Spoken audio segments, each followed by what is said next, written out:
Hello पापा, आप कश्मीर गए हो ना? कब आओगे घर? मेरा मन नहीं लग रहा है। अरे बेटा, दिल तो मेरा भी नहीं लग रहा है। आई प्रॉमिस मैं जल्दी वापस आऊंगा। और हाँ, आपके लिए ना कश्मीर की स्पेशल चीज भी लेकर आऊंगा। सच्ची पापा? पर वो क्या चीज है, बता दो ना गुड्डू को। अरे सरप्राइज है आपके लिए, किसी को बताना मत। हाँ ठीक है पापा, गुड्डू किसी को नहीं बताएगा। अब बस जल्दी आ जाओ। गुड्डू ने फोन रख दिया। तभी रूम में संजना आई, गुड्डू की माँ। किससे बातें कर रहे हो जो मेरे आते ही फोन काट कर दिया? किसी को बताना मत मम्मी, आज ना पापा मेरे लिए कोई सरप्राइज लाने वाले हैं। अभी मेरी पापा से बात हुई। इस घर में आज तक कोई सरप्राइज दे पाया है जो आज मिलेगा। अरे मम्मी मिलेगा ना, आप बस देखते जाओ। नीचे आओ और सबके साथ खाना खाओ। चलो। आप मुझे यही खाना दे दो, नीचे फिर से बुआ मुझे तंग करेगी। अरे नहीं बेटा, ऐसा नहीं बोलते। वो बुआ है ना आपकी, आपसे सिर्फ मजाक करती है। ठीक है, मैं आ रहा हूँ। गुड्डू अपनी मम्मी के पास जाकर बैठ गया। अभी वो नीचे आया ही था कि टिया ने उसे देखते ही कहा, गुड्डू तू समोसे ना कम खाया कर, दिन ब दिन मोटा होता जा रहा है। अब हमेशा मुझे टोकती रहती हो। मैं खाना ही नहीं खाऊंगा बुआ। अरे मैं तो मजाक कर रही थी। चलो आज दोनों साथ में मिलकर खाना खाते हैं। सच्ची बुआ?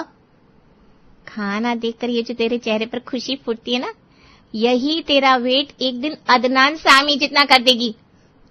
बुआ, अदनान सामी कहाँ मोटा है, वो तो पतला हो गया है। अरे उसने कड़ी मेहनत की है पतले होने के लिए, तुझसे ना हो पाएगी बिट्टू। जाओ, अब मुझसे बात ही नहीं करना। अब हमेशा ऐसी बातें करती हो। जब मुझे खाना खाने में इतना मजा आता है तो मैं क्या करूं? सारी मजाक कर रही थी। भाभी गुड्डू के लिए छोले भटूरे ला देना जरा। छोले भटूरे? आहा, मजा आ गया। मम्मी आपने छोले बनाया है? नहीं बेटा, मैं बाहर गई थी ना तो देखा मोनू ठेले वाला ना बड़े अच्छे छोले भटूरे बनाता है, तो उसी से तुम्हारे लिए 2 भटूरे लेकर आई। थैंक यू मम्मा, जल्दी से दो ना मुझे। संजना ने उसकी प्लेट में छोले भटूरे लगा दिए और टिया उनको देखती रही।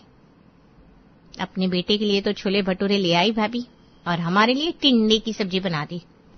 टिया अपने सामने टिंडे की सब्जी देखकर जल तो गई थी, बार बार उसकी नजर गुड्डू की प्लेट में जा रही थी।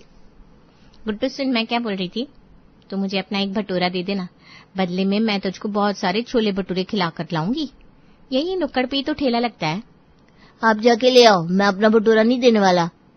देख गुड्डू, सोच ले, एक भटूरे के बदले में तुझे 4 भटूरे मिले तो? एक के बदले में 4 भटूरे? सच्ची बुआ? हाँ सच्ची। गुड्डू ने एक भटूरा टिया को दिया और टिया मजे ले लेकर खाने लगी। कुछ ही दूरी पे खड़ी संजना और रागिनी ये सब देख रही थी। देख रही हो रागिनी, कोई भी चीज हो, टिया मेरे बच्चे के पेट में जाने ही नहीं देती।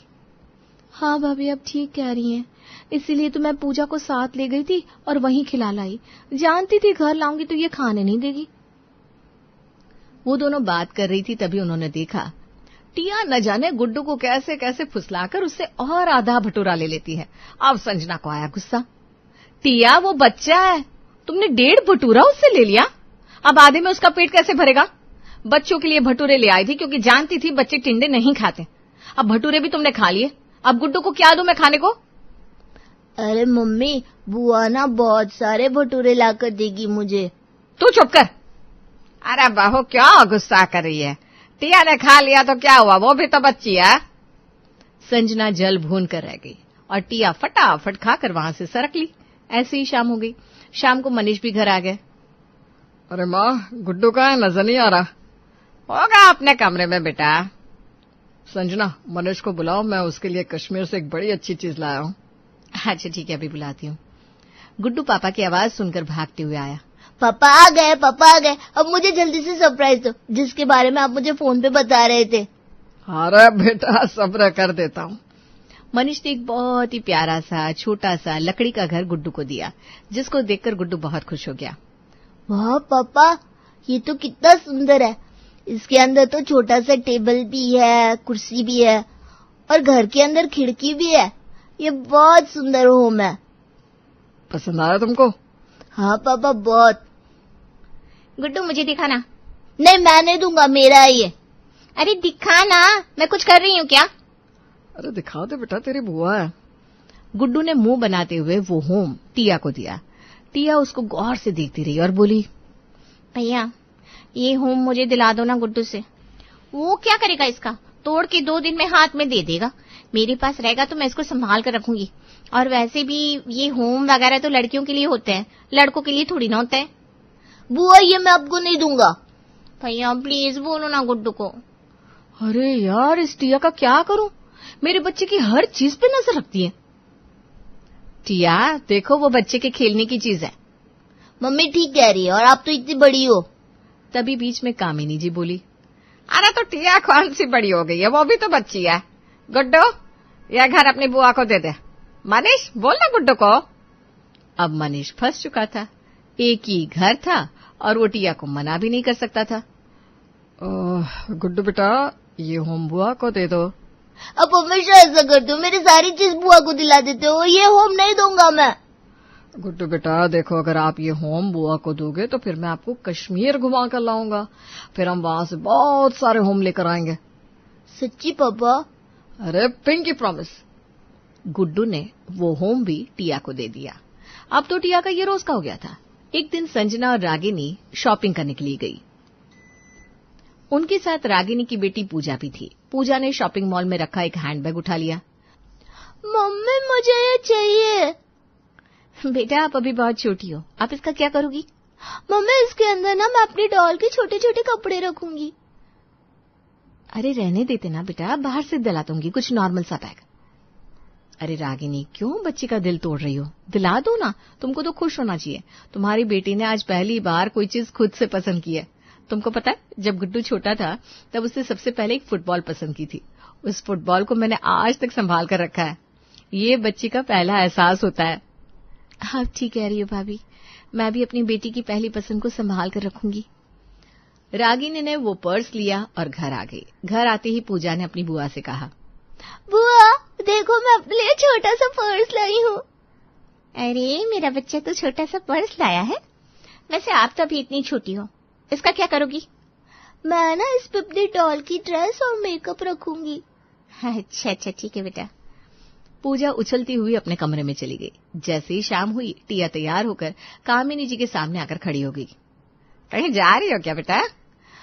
मामा वो फ्रेंड की पार्टी है तो बस वहीं जा रही हूँ। अच्छा ठीक है बेटा जाओ। तभी रागिनी की नजर टिया के बैग पे पड़ी। टिया ये बैग तो पूजा का है ना? हाँ भाभी, वो अभी कहाँ इन सब चीजों से खेलेगी, अब तो ये मेरा हो गया। अरे वो बहुत मन से लाई थी, उसे देख लिया तो बहुत रोएगी। अरे भाभी नहीं रोएगी, उसको पता भी नहीं चलेगा। और इसके बदले में उसको कोई ठीक ठाक सा बैग लाकर दे दूंगी ना। अभी ये फैशन वाले बैग का क्या करेगी वो। अच्छा मुझे लेट हो रहा है, मैं चलती हूँ।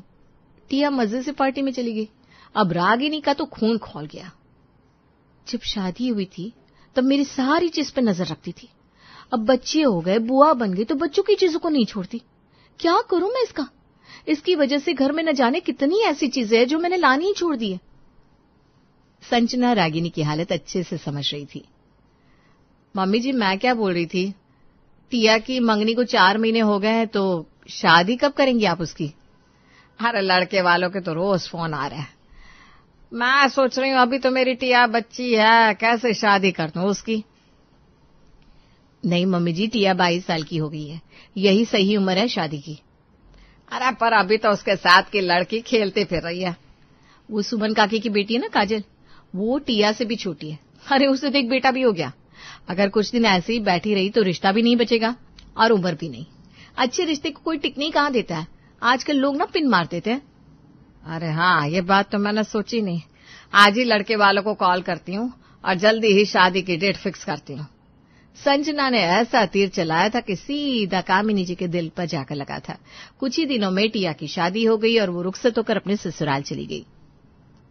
मम्मी अब तो बुआ की शादी भी हो गई, अब घर में वो सामान लगा दो ना जो हम बुआ जी से छुप कर लाते थे, अब तो वो ले नहीं पाएंगी। हाँ बेटा तुम ठीक कह रहे हो। कितना सामान बॉक्स में पड़ा हुआ है जो टिया के डर की वजह से आज तक हमने निकाला तक नहीं। अब समय आ गया है वो सामान बच्चों को देने का। संजना ने सारा सामान शोकेस में लगा दिया। तभी वहां रागिनी आई। अरे भाभी क्या बात है, आज कमरा बड़ा चमक रहा है। ये डेकोरेशन कोई आने वाला है क्या? अरे नहीं रागिनी, वो क्या है ना, मैं जब भी बाजार जाती हूँ तो कुछ न कुछ लाती रहती हूँ। अब टिया जो देख लेती थी छोड़ती कहाँ थी। बच्चे बाजार जाते हैं तो कुछ न कुछ तो लेते ही हैं, इसलिए मैंने सारा सामान बॉक्स में रखा हुआ था। गुड्डू की नानी और मौसी भी बहुत कुछ लाती रहती है, बस वही सामान है ये बात आप ठीक कह रही हो। पूजा का भी ना बहुत सारा सामान ऐसा है जो मैंने अभी तक निकाला भी नहीं है। सोच रही हूँ अब मैं भी उनको पूजा को दे दूं खेलने के लिए। अरे हाँ, बच्चे अब नहीं खेलेंगे तो कब खेलेंगे। रागिनी ने भी सारा सामान पूजा को दे दिया। पूजा और गुड्डू दिन भर आजादी से अपने सामान से खेलते रहे। एक दिन वो दोनों खेल रहे थे, तभी टिया अचानक से अपना बड़ा सा बैग लेके आ गई। अरे मेरी बच्ची आ गई, मेरी तो आंखें तरस गई थी तुझे देखने के लिए। तुझे पता है टिया, पूरे दिन सब आस पास होते हैं, तू ही इतनी दूर चली गई। ये सोच सोच कर ना मेरे सीने पे सांप लौटता है। मम्मा, मुझे भी आपसे बहुत सारी बातें करनी है। फोन पे सब कुछ आपको बता नहीं पाती, सब आस पास होते हैं ना। अरे मेरी बच्ची, तू ठीक तो है ना? किसी ने तुझे परेशान तो नहीं किया ना? नहीं मम्मी, कोई परेशान नहीं करता, पर वहाँ पर ना रोज बहुत सारा खाना बनाना पड़ता है और दिन भर घर का काम। सच बताओ तो जिंदगी बहुत बेकार सी लगने लगी है। कुछ स्वाद ही नहीं रहा लाइफ में। मेरा मन नहीं लग रहा और काम करने का तो बिल्कुल मूड नहीं रहा, इसलिए पूरे 2 महीने के लिए घर आ गई हूँ। अरे बहुत अच्छा किया बेटा, अब 2 महीने मेरे पास रहना, खूब मस्ती करेंगे। रागिनी और संजना दोनों उसको किचन से देखकर बड़बड़ाई।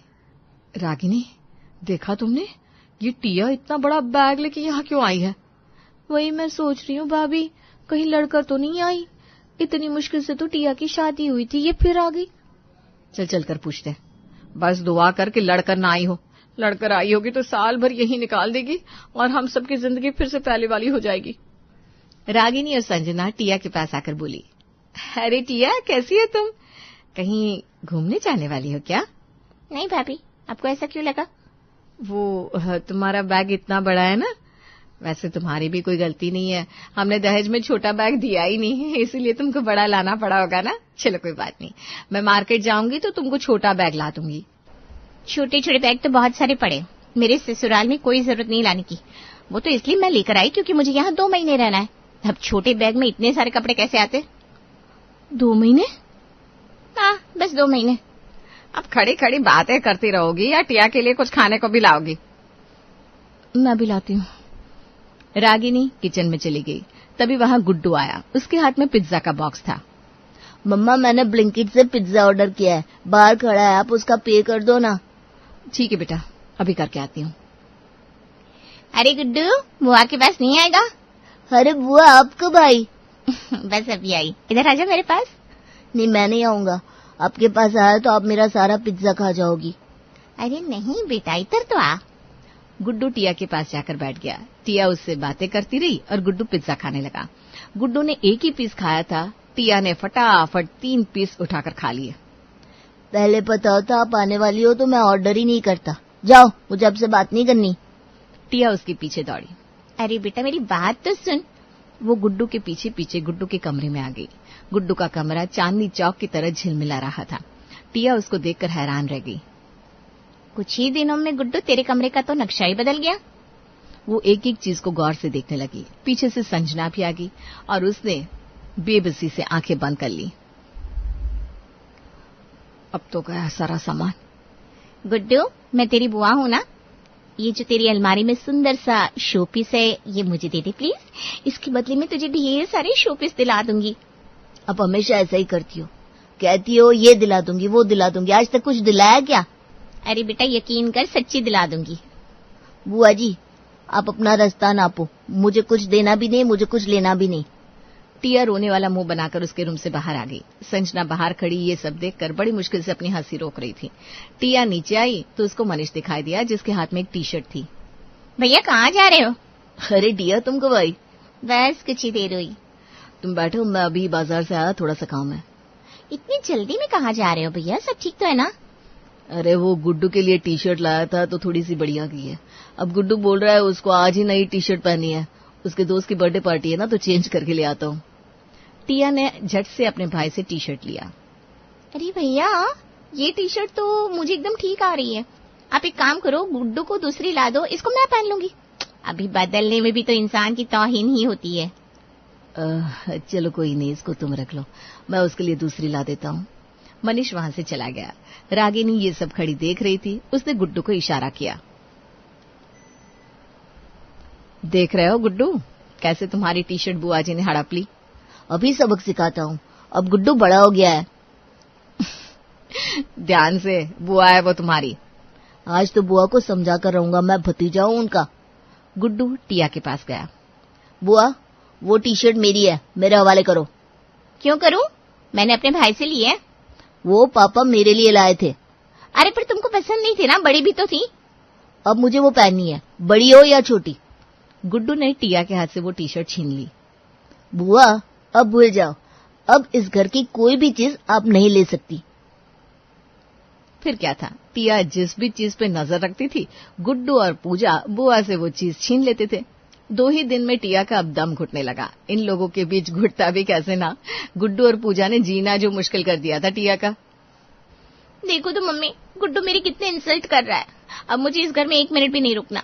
अपने ससुराल जा रही हूँ, वहां कोई इज्जत नहीं करता, लेकिन कोई बेइज्जती भी नहीं करता। टिया अपना बैग उठाकर 2 ही दिन में घर से बाहर नजर आई।